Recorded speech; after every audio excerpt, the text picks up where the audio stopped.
નમસ્કાર। આજે આપણે ધોરણ 9 કમ્પ્યુટરની અંદર પ્રકરણ 4 મેમરી સંગ્રહ કરવાના એકમો અને ડેટા નિરૂપણનો પહેલા ભાગ વિશે શીખીએ।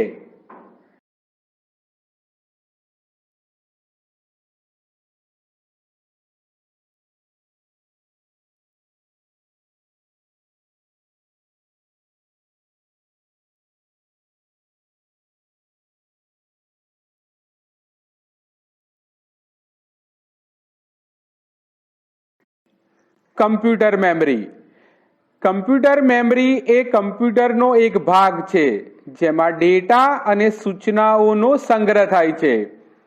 કમ્પ્યુટર મેમરીના મુખ્ય બે પ્રકાર છે। પહેલું છે પ્રાઇમરી મેમરી એટલે કે અસ્થાયી મેમરી અને બીજો પ્રકાર છે સેકન્ડરી મેમરી એટલે કે સ્થાયી મેમરી। કમ્પ્યુટરમાં માહિતીનો સંગ્રહ દ્વિઅંકી પદ્ધતિ એટલે કે 0 અને 1 ના સ્વરૂપમાં થાય છે। દ્વિઅંકી અંકો 0 અને 1 ને બાઇનરી ડિજિટ્સ કે ટૂંકમાં બિટ્સ તરીકે ઓળખવામાં આવે છે। આમ બિટ્સ એ બાઇનરી ડિજિટ છે જેમાં 0 અને 1 નો સમાવેશ થાય છે। 8 બીટના સમૂહને બાઇટ તરીકે ઓળખવામાં આવે છે। કમ્પ્યુટર મેમરીનો સંગ્રહ કરવાની શક્તિને બીટ, બાઇટ, કિલોબાઇટ, મેગાબાઇટ વગેરે તરીકે ઓળખવામાં આવે છે।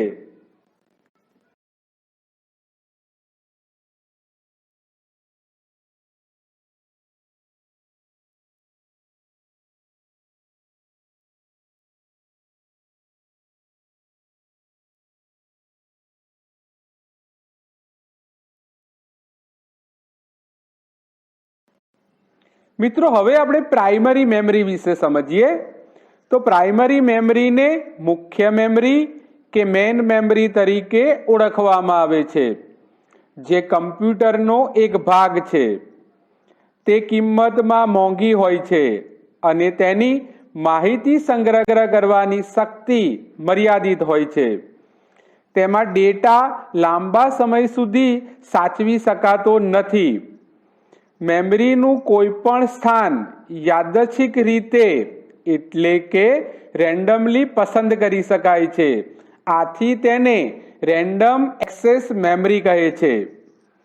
ડેટાને યાદચ્છિક ન હોય તે રીતે મેળવવાની રીતો આ મુજબ છે। એમાં પહેલી ક્રમ અનુસાર મેળવવાની રીત।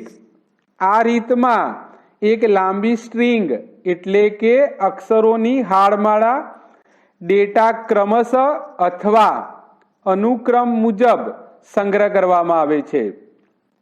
જેમ કે ઓડિયો ટેપ કે સીડીમાં ચોથું ગીત સાંભળવા માટે આગળના 3 ગીત આગળ જવા દેવા પડે છે।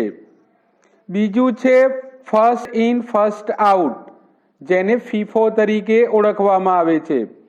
આ રીતમાં જે પહેલા દાખલ થશે તે પહેલા બહાર નીકળશે। ત્રીજું છે લાસ્ટ ઇન ફર્સ્ટ આઉટ જેને ટૂંકમાં લીફો તરીકે ઓળખવામાં આવે છે। આ રીતમાં જે છેલ્લે દાખલ થશે તે પહેલા બહાર નીકળશે।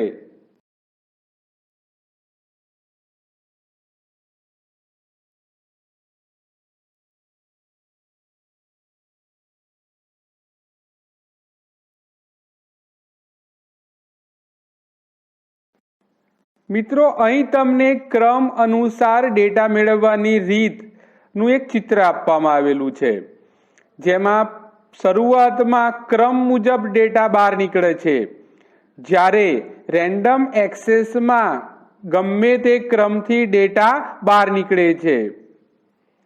બીજી સ્ક્રીનમાં તમે જોઈ શકો છો કે ફર્સ્ટ ઇન ફર્સ્ટ આઉટ જેમાં જે ડેટા પહેલો દાખલ થયો હશે તે પહેલા બહાર નીકળશે। જ્યારે લાસ્ટ ઇન ફર્સ્ટ આઉટમાં જે ડેટા છેલ્લે દાખલ થયો હશે તે પહેલા બહાર નીકળશે।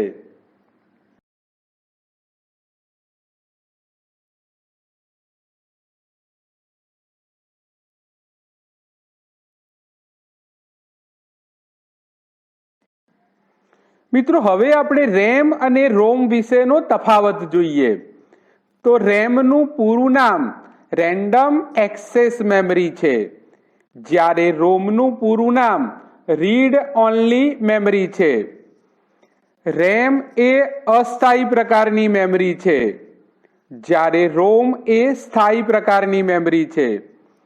રેમમાં કમ્પ્યુટરની પ્રક્રિયા દરમિયાન તેમાં ડેટા અને સૂચનાઓનો સંગ્રહ થાય છે, જ્યારે રોમમાં ઉત્પાદન વખતે તેમાં સૂચનાઓનો જે સંગ્રહ કરવામાં આવે છે તે દર્શાવવામાં આવે છે.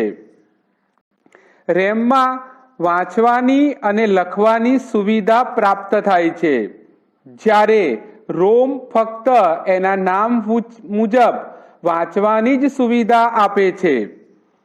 રેમમાં માહિતીને સાચવી રાખવા માટે સતત પાવર સપ્લાયની જરૂર પડે છે, જ્યારે રોમમાં માહિતીને સાચવી રાખવા માટે કમ્પ્યુટર બંધ કર્યા પછી પણ ફરીથી ચાલુ કરો તો એ ડેટા જોઈ શકાય છે.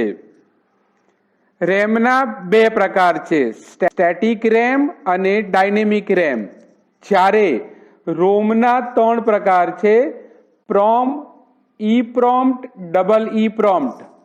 મિત્રો ટૂંકમાં સમજવું હોય તો એ રીતે સમજી શકાય કે રેમ એ બાષ્પીભવનવાળી મેમરી છે, તેમાં ડેટા સ્થાયી રહેતો નથી.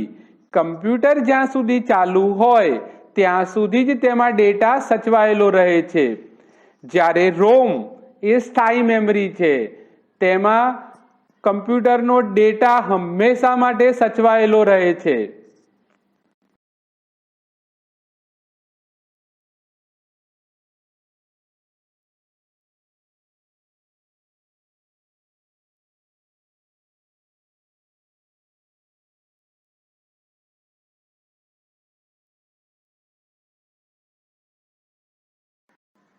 હવે આપણે કેશ મેમરી વિશે સમજીએ.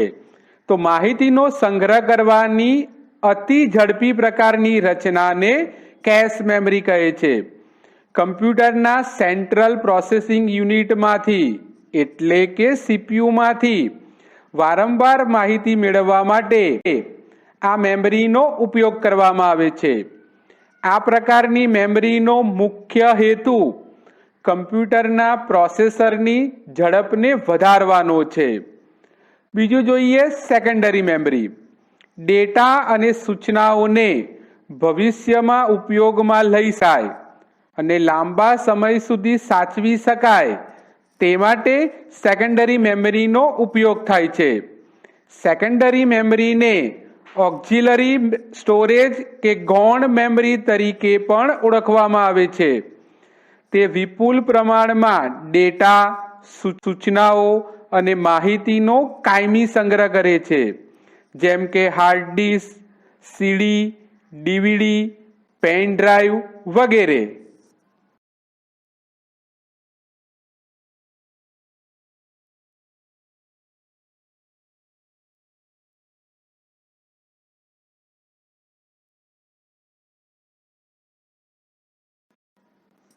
કોમ્પેક્ટ ડિસ્ક, જેને આપણે ટૂંકમાં સીડી તરીકે પણ ઓળખીએ છીએ. કોમ્પેક્ટ ડિસ્ક 4.75 ઇંચ વ્યાસ ધરાવતી, સપાટ, વર્તુળ અને સરળતાથી એક જગ્યાએથી બીજી જગ્યાએ લઈ જઈ શકાય તેવું સંગ્રહ કરવાનું ઓપ્ટિકલ માધ્યમ છે. કોમ્પેક્ટ ડિસ્કને એટલે જ ઓપ્ટિકલ ડિસ્ક તરીકે ઓળખવામાં આવે છે. તેમાં લેસર લાઇટના પ્રકાશ વડે સ્ટોરેજ માધ્યમ ઉપર ડેટા લખવામાં આવે છે. કોમ્પેક્ટ ડિસ્કમાં શાબ્દિક માહિતી, ગ્રાફિક્સ, ઓડિયો, વિડિયો વગેરે પ્રકારની માહિતીનો સંગ્રહ કરવામાં આવે છે. મિત્રો હવે આપણે વિવિધ પ્રકારની ઓપ્ટિકલ ડિસ્ક વિશે સમજીએ. તો આમાં પહેલું છે CD ROM. Compact disc read only memory એ તેનું પૂરું નામ છે. બીજું છે CDR, કોમ્પેક્ટ ડિસ્ક રી રેકોર્ડેબલ એ તેનું પૂરું નામ છે. ત્રીજું છે CDRW, કોમ્પેક્ટ ડિસ્ક રીરાઇટેબલ તે તેનું પૂરું નામ છે. તેને ઇરેઝેબલ ઓપ્ટિકલ ડિસ્ક તરીકે પણ ઓળખવામાં આવે છે.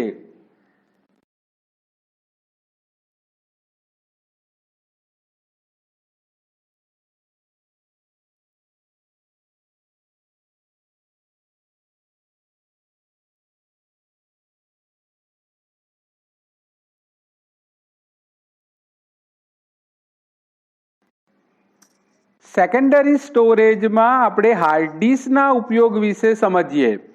તો હાર્ડ ડિસ્ક એ હાર્ડ એટલે કે સખત એવી ધાતુ કે કાચની એક કે તેથી વધુ તકતીઓની બનેલી હોય છે. તેમાં તકતીની ઉપર મેટ ઓક્સાઇડના પડનું આવરણ લગાવેલું હોય છે, જેના લીધે તકતીઓની સપાટી ઉપર ચુંબકીય રીતે માહિતીનો સંગ્રહ થાય છે. બીજું મહત્વનું છે ડિજિટલ વર્સેટાઇલ ડિસ્ક. ડીવીડી એ માહિતીનો સંગ્રહ કરવા માટેનું ઓપ્ટિકલ સ્ટોરેજ માધ્યમ છે. તેમાં ઉચ્ચ ગુણવત્તા ધરાવતા વિડીયો અને ઓડિયો પ્રકારના ડેટાને સાચવવામાં આવે છે. તેમાં 4.7 GB સુધીનો ડેટા સાચવી શકાય છે. ત્રીજું છે USB pen drive. USB pen ડ્રાઈવને ફ્લેશ ડ્રાઈવ કે થંબ ડ્રાઈવ તરીકે ઓળખવામાં આવે છે. તે કદમાં નાની, સરળતાથી હેરફેર કરી શકાય તેવી હોવાથી તેનો ઉપયોગ સૌથી વધુ થાય છે. તેમાં લખી શકવાની સુવિધા પણ પ્રાપ્ત છે. પેન ડ્રાઈવ એ પોર્ટેબલ, વિવિધ કદ અને શક્તિ ધરાવતી માહિતીનો સંગ્રહ કરે છે. જો પેન ડ્રાઈવમાં ફોટોગ્રાફ, ગીતો કે મૂવી ક્લિપ હોય તો તેને ટીવી જેવા માધ્યમો સાથે સરળતાથી જોડી શકાય છે.